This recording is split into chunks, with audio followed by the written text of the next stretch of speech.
This review will contain detailed plot points and spoilers. It is recommended to view this film before listening to this episode. You have been warned.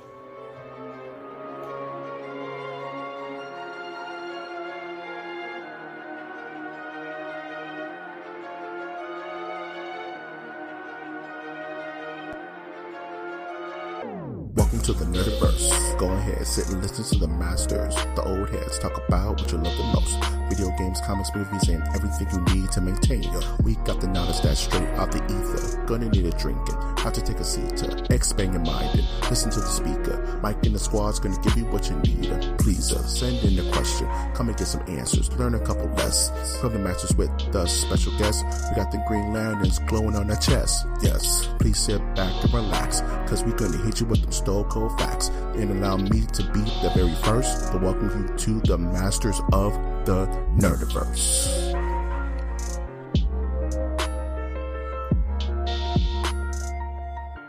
Welcome to Masters of the Nerdiverse Reviews, also known as MOTN Reviews, where we take a look at some of cinema's most shiniest supernovas and some that are not so brightly lit. This James Brown presents the big payback of a podcast. Could be found on iTunes, Stitcher, Spreaker, SoundCloud, YouTube, iHeartRadio, Google Play, and anywhere podcasts are presented. I'm, of course, is your Necronomicon reading host, Mike G. And with me, as always, is the also host, the ghoul that grabbed the ghoulies, Ozzy Austin.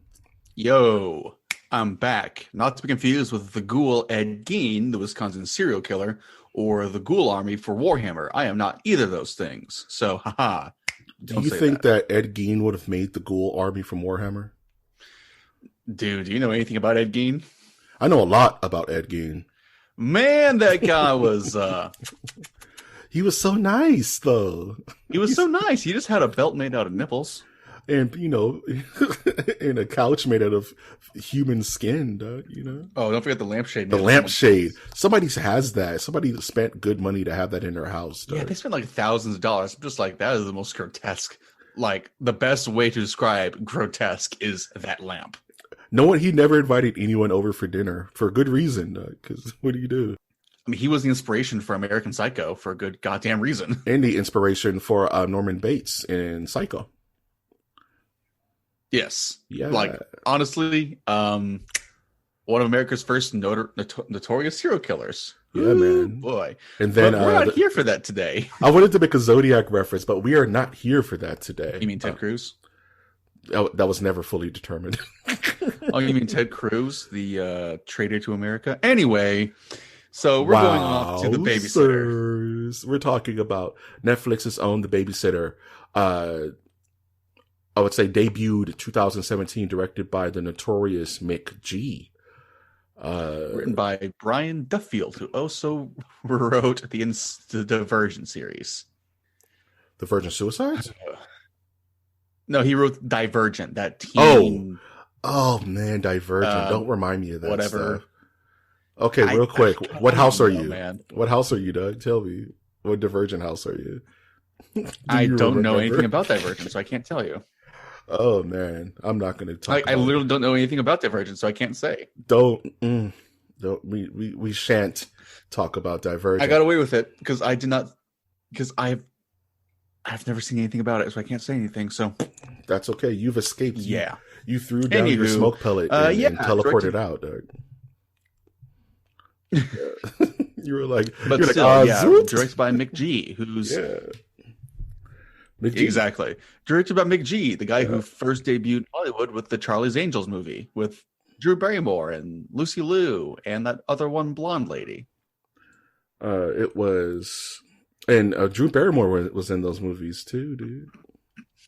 Did you? Oh, I meant. I just said that. Yeah, I know. I'm saying I said Drew Barrymore. I meant to say Demi Moore. Is what I meant to say. Cameron Diaz. That's her name. As you can tell, we're a little rusty. Oh folks. God, we're a little rusty, but that's okay. Yeah, man, this is starting off strong. Holy strong, cow. like a cup of black coffee. He also did Terminator Salvation, which that's a movie. which is why you don't see a lot of McG floating around nowadays. But actually, this film was actually a pleasant surprise for me, which was Austin's recommendation. So I'll ask you, Austin, what was your first introduction to this movie? Going through Netflix's recommended queue. Simple as that, huh? Yeah. It's a Netflix movie. So yeah, I just go through Netflix. Ooh, new arrivals. What's this? The preview looks fun. I'll watch this movie. Had a lot of fun, honestly. It's a decent movie. Yes, and as IMDb, Rust, describes it as the events of one evening take an unexpected turn for the worse when a young boy tries to spy on his babysitter. Left it vague. It's funny. I've always seen this movie on Netflix and its subsequent sequel, Killer Queen, on the periphery of my, I would say, timeline in a weird way, my Netflix timeline, my movie selections, because I'm watching nothing but old horror on it. So it always tries to suggest their horror. This movie has a TVMA rating. Why is that? Because it's actually super, it's kind of grotesque. Blood? Is it just the blood, really? Well, no, it's the blood. It's the kind of grotesque body horror stuff they have here and there. Child endangerment, maybe? Satanism, yeah. Because I was watching this movie and I was surprised that, there's a ton of blood in this movie. It's almost akin to Evil Dead levels of blood. Yeah, when John died, who also they have a random ass cast in this. When John dies, whose name I can't really recall really well for what his actual name in real life name is, but he's famous. He used to be a famous Vine star, honestly. Yeah, Andrew Bachelor. Yep. Thank you. Yep. His fall from the balcony was actually pretty gruesome for me. It was pretty gruesome.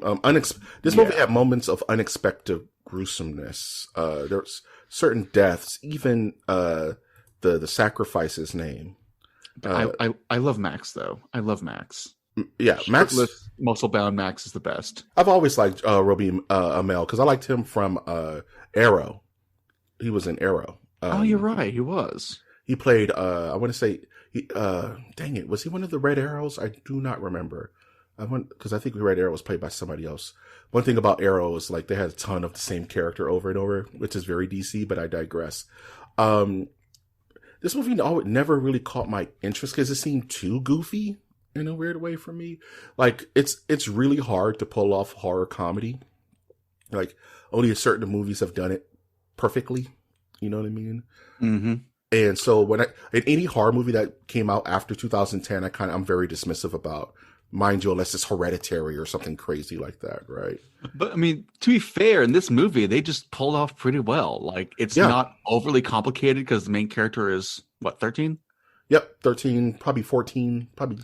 Yeah. And he has a babysitter, and people give him shit for it. It's like, you have a babysitter, you're 14, what's up? And he's like, well, I don't know. And you know what? And we can talk about that, but you said one thing about this movie is that this movie moves at a really good pace. It's a tight hour and 25 minutes. Yeah, you know actually. I mean? It doesn't give too much guff. It's just like, here's the plot. Here we go. Action. Progression.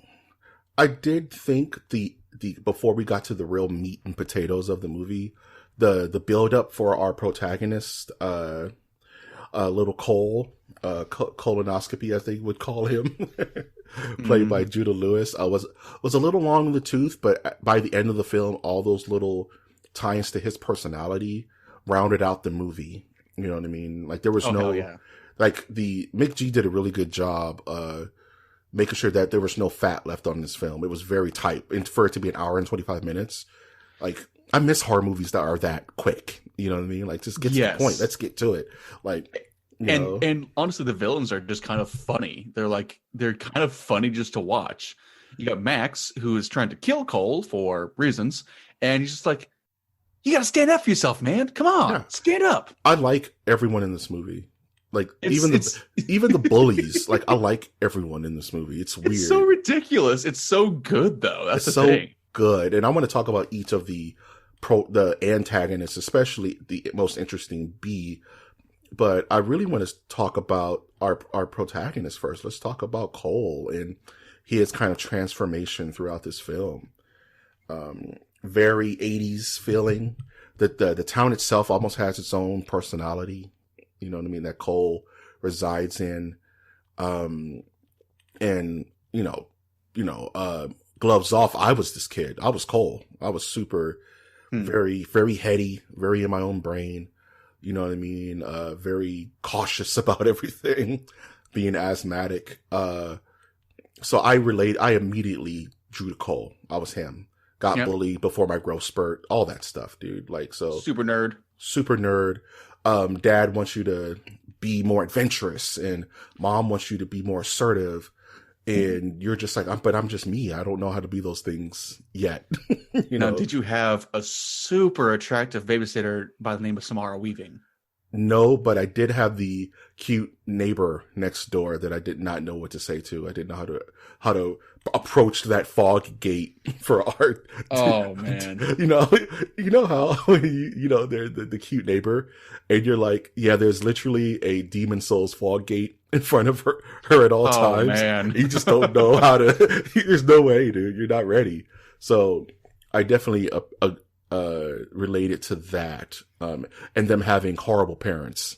You know what I mean? Yeah. And one thing, is it just a common movie trope that the parents have to not understand their children, like on any level? Like just be totally disconnected from their children? That's like a trope throughout any movie with kids. Yeah. It's just that classic line, parents just don't understand. Parents just don't understand. And, there's the scene that sticks out with me when it comes to the parents is the mother in the crawl space, manhandling tarantulas while he's like, yeah, that's probably mom, and I would be the one to be like, mom, yeah, there's a tarantula right there. She's like, whatever, it's got to get done. Yeah, they do more, but I've actually seen the sequel, Killer Queen, and they do more with the parents there, but that's neither here nor there for now. Yeah, and the father trying to teach his son how to drive. And the son is paralyzed with fear because he just doesn't even want to start. And his dad kind of having that disappointed resolve, like, okay, you at least you started the car this time. It's like, ugh. It's like that was a little too real for me. Of course, him trying to get the shot at the opening of the film. Here, take the shot. Don't ask questions. Yeah, that kind of hits too close to home right now, but that's right there. Take the shot. Was I being a punk? I got 78 other kids to shoot. Why aren't you taking the shot? Anyway, Cole is 13, 14. Cole does have a extremely attractive, fun, spunky, the type of person, older teenager in the form of B. And it's, women, men, the quintessential summer love, you know what I mean? Like the unobtainable, and she gives him attention. She feeds into she protects him in a weird way. And, he doesn't quite know what to do with that. Actually, the cops are coming for B right now. It sounds like it. Yeah. Can you hear it? Oh yes. I can hear that. Yeah. She got away. But yeah, Cole definitely has, the whole movie's about Cole's evolution, right? Yep. His coming of age. His coming of age in one night. I love movies that take place in one night. It's the best thing ever. Like in an enclosed space, give me one set piece, one night, wackiness breaks through. It's the perfect bookends to a story. There's the day, then it turns into night gets crazy. By the day, hero has its catharsis, story ends, villain defeated. You know what I mean? Now that I'm thinking about it, that really makes me happy about this movie. That is so tight. You know what I mean? Yeah. What are your thoughts on Cole, man? I mean, Cole is he's a funny little kid. He's a nerd. He's like withdrawn. He comes out of his shell. He has a hero's journey of like, I need to be a better person. And he does it. He saves the damn day. And he kills a ton of people. He doesn't kill anybody. He Macaulay Culkins it, Doug. Actually, that's a good way to put it. This is basically Home Alone, but with like murder. Yeah, with murder and mayhem. He turns it up. A lot of the antagonists kind of do themselves in a weird way. He super kills Sonya though. I'll get to that. Yeah. Yeah, he super killed Sonya. He does do really well with Sonya. Yeah. But anywho, let's go down the antagonist list and we'll go over that as well. Let's start with the Queen Bee herself. Bee. I was going to save her for last because she's best. Ooh, okay. Then let's start in reverse. Let's start with your boy John, Andrew Bachelor. Goes out like a bitch. Not really. It's not his fault, dude. Like I said, he got Home Alone, dog. Yeah. No, you know what this really is? What? He got black man in a horror comedy. Yeah, I have for my notes. I have black man gets sprayed like 7 times in this movie. It's like the most like, how do you put it? It's a trope, but it's something you have to avoid, but something you also expect to happen no matter what. And the way they handle it in this movie is that it's a trope. They know it's a trope, and they play with it the entire time. And he says it himself, even, doesn't he? Yeah, he says something like, like especially when the cops get called. You know what I mean? He's like, he immediately backs down. Like, I don't want none of this. I'm drenched in blood. I'm gonna die. Yeah, exactly. And he was the comedy relief, but everyone else was too. So he wasn't annoying, and he was dancing that line. You know what I mean? Because he always had something cool and urban to say, you know what I mean? Like, I hate to put it that way. You know what I'm saying? Like one of my favorite scenes is when they do the spin the bottle or in the Truth or Dare, and B goes around and like has to kiss everyone there, and he gets like the tongue slash on the face from her. He's like, yeah, that your spit smell good. You brushed your teeth this morning, like shit like that. It's like so goofy, dude.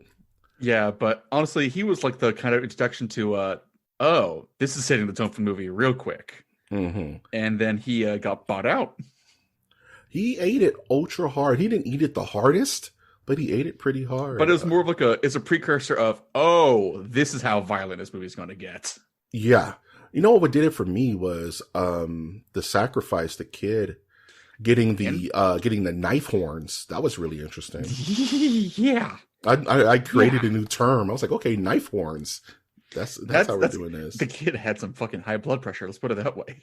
Dude, that's why it turned into Evil Dead for me, because it's like Japanese anime levels of gush, like that's not, and even he said, all that blood out of his head? Like, why is this possible? And that's when he got black man gets sprayed the first time, you know what I mean? Yeah, exactly, actually. But after him, we have Sonya, the crazy one. Sonya was quiet crazy, which I like. I love quiet crazy. Eat the cookie. Yeah. You know what I mean? Yeah, but then she became full on like, she wants to murder this kid just for funsies. Crazy. Yeah, there's those there who want, like, the whole crux of the film is that we do the sacrifice, you get whatever you want. It's very vague on how that works, but that's the crux of the film. She doesn't necessarily say what she wants. She just wants to kill, kind of like your boy Max. You know what I mean? Like, I'm just here for mayhem, and like you said, that slowly comes out of her, especially when she begins to hunt, Cole, in the crawl space, because everything has to tie back to itself, right? Cole's scared to go into the crawl space because his mom's down there in the spiders. Now Cole has to face that fear, go into the crawl space for his own survival. And he did it. He did it pretty well because let's see, Sonya gets like actively murdered by Cole. Yeah, and she's it's like the only one, dude. Like, but yeah, it is. Cole and B is the only two that he actively tries to kill. He does actively kill her, and honestly, it's a really good step for him because he just realizes I need to fight for myself at this point. Okay, and he does it super well. One horror trope I love, and I'm going to mention it because I would kick myself if I didn't, is the use of fireworks as the kid's ultimate weapon, as a child's ultimate weapon in horror movies. I love the use of fireworks this is the most powerful thing I have to my disposal as a kid. Cause I had, and this goes back to, Silver Bullet with Stephen King. Corey Helm had the firework that he shot into the werewolf's eye. This also goes into The Gate with Stephen Dorff with Thunderbolt. You know what I mean? Actually, you're right. I didn't realize that. Yeah, I love the trope of, as a kid, the most dangerous thing you have in your possession that your parents just for some reason don't care about is live fireworks somewhere in the house. that you have access to.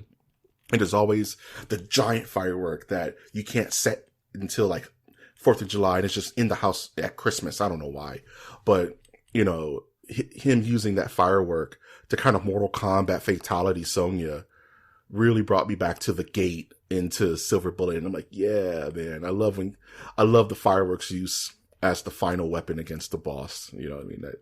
I can actually see that. I didn't really think about that, but good for pointing that out, actually. Good job. Thanks. Yeah, man. It's one of those things. As soon as I saw the fireworks, I thought Thunderbolt, and I thought the gate where Stephen Dorff's character shoots the firework at the giant Cthulhu demon at the end of the movie.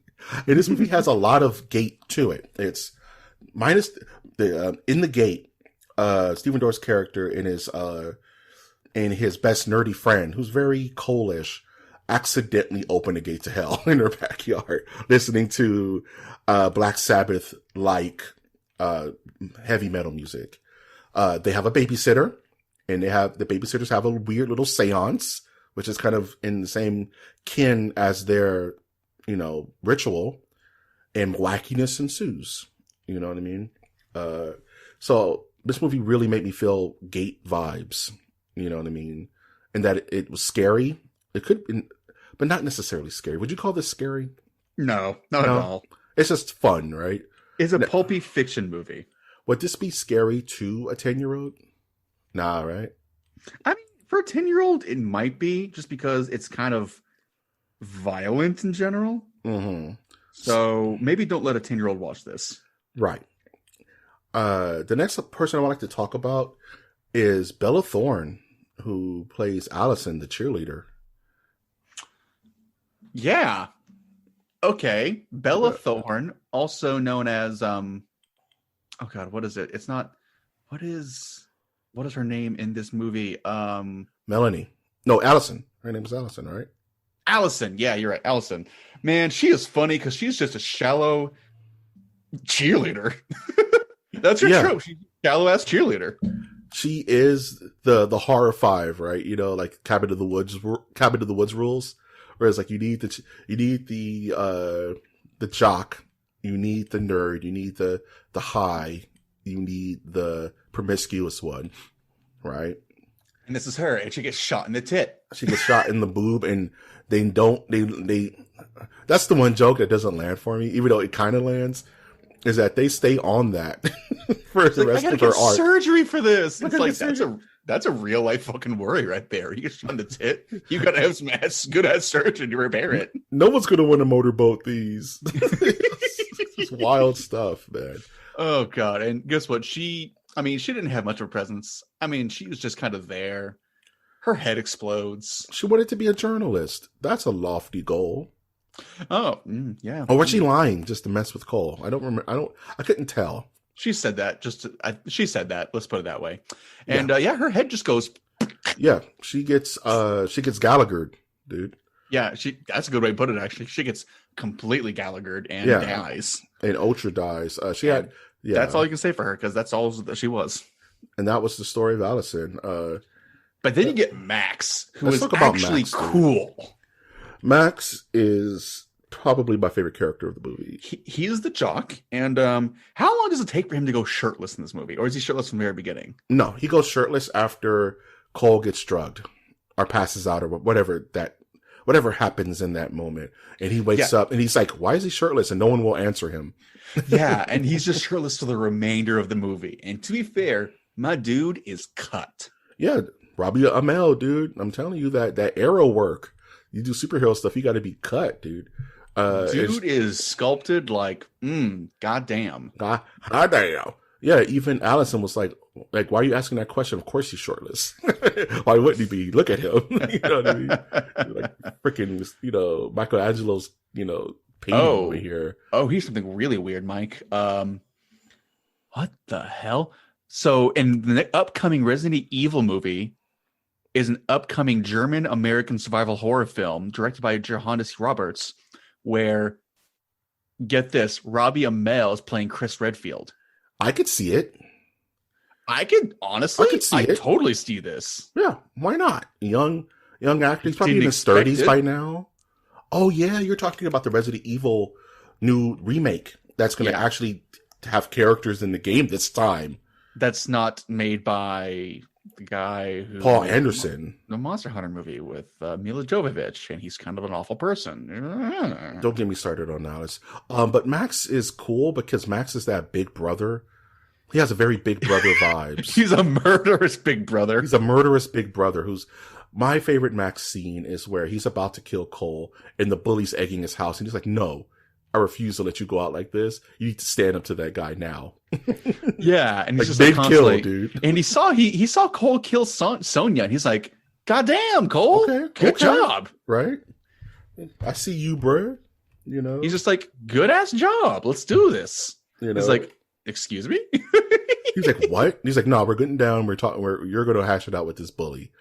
And Cole pretty much stands up for himself, and he does a real garbage kick, which I'm like, of course he does. And he's like, you know what? You almost had him there. You know, almost. Next time, punch him in the dick, right? Always aim for the dick. And of course, he chased, like, it's this weird dichotomous mix of inspiring Cole to be more of a person, whereas I need to kill you for this ritual. That's one thing I wrote in my notes. I was like, this movie's very inspiring. In a weird ass way. Yeah, it's like, dude, be the best person you could be, Cole. We're all rooting for you. Run away as I try to kill you. You know? Even B is like, they're all very supportive of Cole in his metamorphosis, you know? It's so zany and I love it. Yeah, this movie is fun.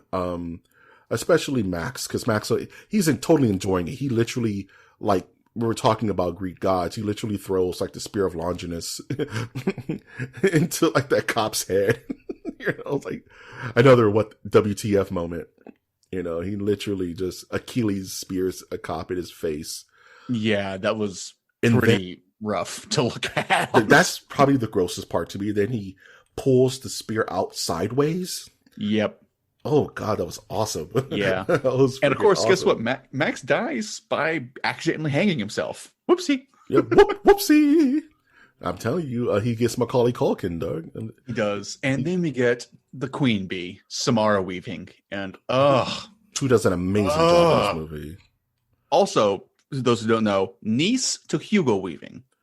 Hey, it's not what you know, it's who you know. She is my age, so and she is so fine as both a woman and as an actress. Yeah, she carries this film. She has to, right? She 100% does. She's the titular babysitter. She has to carry this film. Yeah, exactly. And she does it. Yeah. God, I just love this woman. She's just such a good actress, and she's just so aggressive and forward. And in this movie, it pulls off the same way. It basically is just Samara, act like yourself. Okay. Yeah, she very much gives off that good girl, bad girl at the same time vibe, where it's like, oh yeah, I will protect this child with my life because I have to. And also she's just extremely fun. She's cool. She's, like I said, she's the babysitter. She's the Sandlot, you know, lifeguard. You know what I mean? Mm-hmm. Like unobtainable, but personable. You like her you like her throughout this. You're in love with her this entire movie, right? Even as she's chasing Cole with a shotgun, you love her this entire movie. She captivates every scene she's in. She never lies to him. She's very straightforward with him.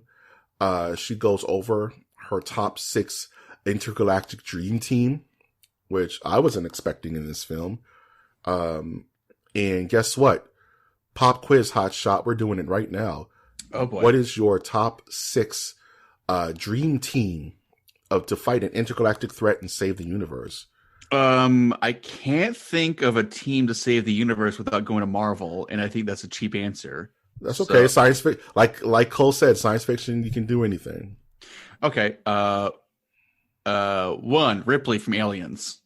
Nice. Mm-hmm. 2, Luke Skywalker, because fucking have a wizard. Okay. Just have a wizard. Yep. 3, Louise Banks from Arrival. Ooh, nice. You need her on there. Yeah, exactly. This is a bit of a weird one. You ever read the book All You Need Is Kill? Or I guess yeah. Keiji Karya. Dude, that's a Keiji pull, Kiryu. man. That's a good Yeah, I know, pull. right? And for those who don't know, it's the character that Tom Cruise plays. Cruise is based off of. Tom Cruise is based off of in the movie Edge of Tomorrow. Nice. Of course, Mad Max. Mad Max. He's like the He's the wild card. Ball. Yeah, he's the wild card, huh? And then I would also say Lena, the biologist scientist from Annihilation. Dude, you guys are going to stop the intergalactic threat, huh? If you have a sci-fi team, you need fucking scientists. I'm just saying. You need at least one scientist, right? Why not just have more? That's my thing. All scientists, but they're buff, dude. Well, except for I guess 3 of them aren't really scientists. One's a wizard, and 2 of them are just killers. See, the wizard balances out the scientist, Doug. The wizard who can literally do whatever he wants balances out the scientist. I guess Ripley was a scientist. Then she became a hardcore alien murderer. So Ripley was an intergalactic truck driver, dude. Oh, you're right. He was pretty much the captain of Team Truck Boat. Actually, she was just a regular old Joe Schmo, or Jane Smith, I should say. Yeah. And then all of a sudden, boom, time to get into this. And next thing you know, get away from her, you bitch. Yeah, exactly. I usually build my teams off a very strict, I will never break this ever formula. And that's the leader, the tactician, the powerhouse, the wild card, the weapons master / kind of, fighter. And in this case, in the 6, it's usually a mix of pilot / operator. You know what I'm saying? So I'm going to go down my list really quick, so we don't spend too much time on this. I love that they did this in this film. It gives me a reason to be a nerd. Okay, leader, Optimus Prime. All day. Why are you not going to have a giant robot to fight intergalactic threats, right? Okay, go on. Tactician, the Doctor. Specifically Capaldi's Doctor. Oh boy, okay, go ahead. Because you need a wizard. Go ahead. Powerhouse, the Terminator, for 2 reasons. 1, he's damn near unstoppable, and 2, he is a robot and can possibly interact with interfaces. The wild card, Agent Smith from The Matrix. Once again, technologically based. By the end of Matrix Revolutions, he's pretty much an army of Neos, if you really want to think about it. Okay. So he's pretty much the Flood. That's what I want. Speaking of the Flood, my weapons master is going to be Master Chief, because why not have Master Chief on the team? Even though it'll work out. And my pilot, of course, is Wash from Firefly. I can't tell which list is better compared to the other. We both have strong ass lists. Mine's like dark realistic sci-fi, and yours is just like America. Fuck yeah. Mine's is Ready Player One. Is pretty much it. Oh god, Ready Player One. That's a movie I don't want. That's a movie I don't ever want to see again. See, your list is Captain Jean-Luc Picard. My list is Captain James T. Kirk. Oh boy, you're trying to work it out with the aliens. I'm just trying to destroy them. I'll live with that. Picard was better. Picard was better, but for these, if I need to destroy an intergalactic threat, I want Kirk on my team rather than Picard. Picard will just get captured and join them or something. So yes, so they had that list going on. Yes. I would say they made this movie really fun and really pulpy for all the right reasons. General. One last question about B. How old is B? Oh, I'd say 22. No, how old is B? I have a theory that B is probably super, super, super, super old. Oh, they covered that in the next movie. Shit. I need to watch that. Because my theory is, A, where does a 22-year-old get old of an original print Necronomicon? And B, how does she know how to use it? And C, they make a reference to him not being the first child. And that she's kind of a wanderer. They cover that in the next movie. Do we have to do Killer Queen as kind of like a review sequel? You tell me right now. Is it worth it? As a 5-minute blurb in another episode, maybe. Okay, then no. That means no. So I'll live in this bubble here of The Babysitter. If you're gonna watch it, just have some whiskey or have a sploof on your standby because you're gonna need it. A sploof, bre. Overall, this movie was extremely fun.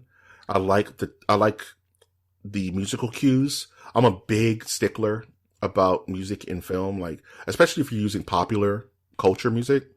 Like, you have to do that right. You know what I mean? You can't. Oh, 100%. 100%. Yeah. You can't, I hate to say Zack Snyder it and be like, this song is supposed to be your emotion. Or like Right? in Amazing Spider-Man 2, they had that weird pop culture song. What? God, Thunderstruck by remember AC/DC? No, I remember watching Amazing Spider-Man 2 with Andrew Garfield, and they had this like shitty pop music just play in a montage, and I just wanted to die It because just it was ate awful. you alive, huh? Yeah. Yeah, it was just the worst placement. Yeah, it just reminds me of Angel in the Morning in the It Chapter 2. You know what I mean? Oh. Like, just why are you here?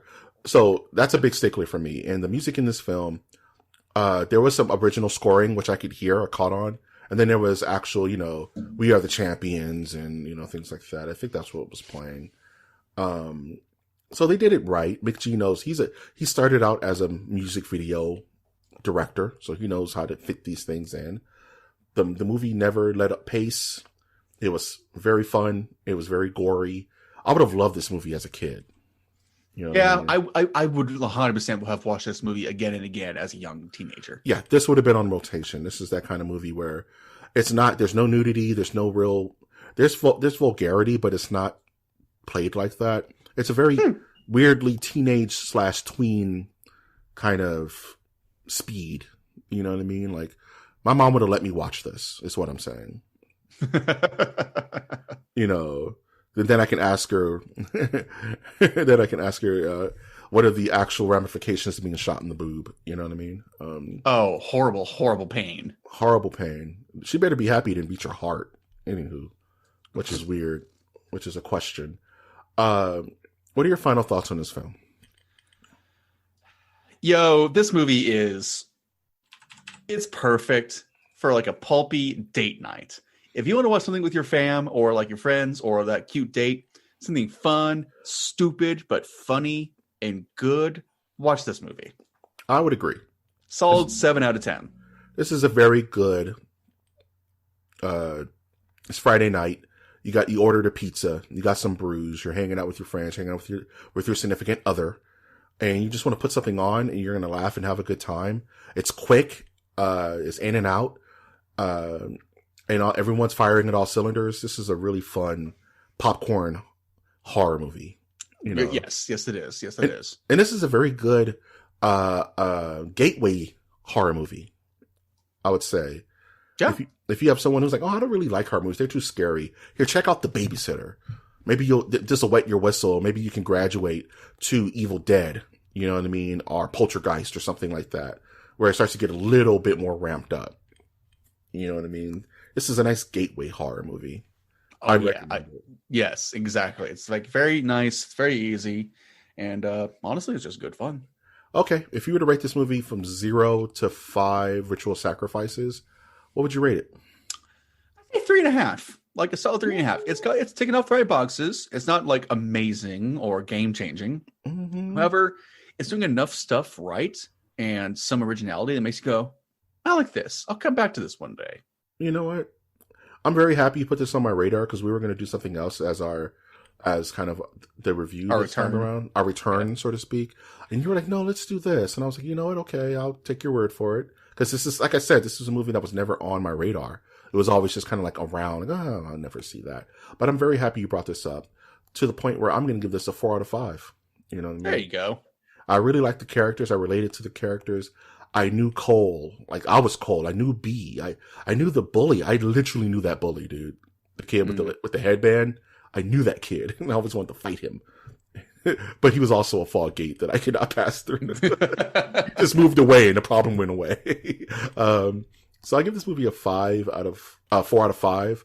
It does have its problems. Yes. Is it a perfect movie? No, but it's a lot of fun. I would watch it again. I'm probably going to watch it again. And I would highly recommend it to those who are looking for a gateway horror movie.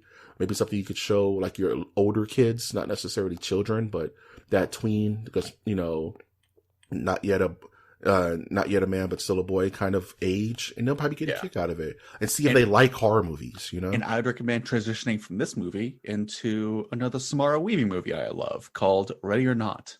Ooh, okay. If we're doing you ever seen that one? Yes, that was super, super good. That is peak movie. You know what? I would transition this, and this is going to sound crazy, but hear me out. I would transition this movie to a good old classic I love, Ernest Scared Stupid. I see that. I mean, I would say Ernest Scared Stupid beforehand, honestly, but yeah, it's just kind of still in that entry level tween kind of horror where it's funny, but it's also moments of scare. It's also moments of tension and suspense. He fights a troll. He drinks Miak. It's a good time had by exactly. All. So what you got going on this week, Mike? Man, I'm probably gonna watch Killer Queen, even though we're not going to be reviewing it. Just so I can have an opinion on it. It's probably what I'm going to be just doing. So you can tweet me back and say, what the fuck? Bruh. Bruh. Where can we find you, Austin? I am on Twitter at Austin Ozzy. Come find me. Also, why do I keep getting creepy sex spots on Twitter trying to follow me? Please stop that. This is what happens when you click onto Samara Weaving's Twitter page, dude. Yeah, just get like bots spamming me about freaking dick pills or something like that. Always punch in the dick. Never not punch in the dick. If you do not want to be punched in the penis, go to our channel, which is MassiveNerdiverseCast.com, where we where we have hundreds of episodes at this point. I think we're about to hit 300. 300. That's our website. You can listen to all of our past episodes. You can join our Patreon. You can buy merch at our shop on TeePublic. There's a lot of stuff, a lot of good times to be had on our website. You can also visit us on Twitter, which is at MNerdiverse, where we do polls, we post images, we do drawings, we do all types of crazy nerd stuff there. If this is your first time listening to these podcasts, I would like to be the first to say hello and welcome you to the Nerdiverse. I've, of course, been your host, Mike G. And I have been your also host, Austin. And we will always ask you to look towards the skies. Look towards the skies.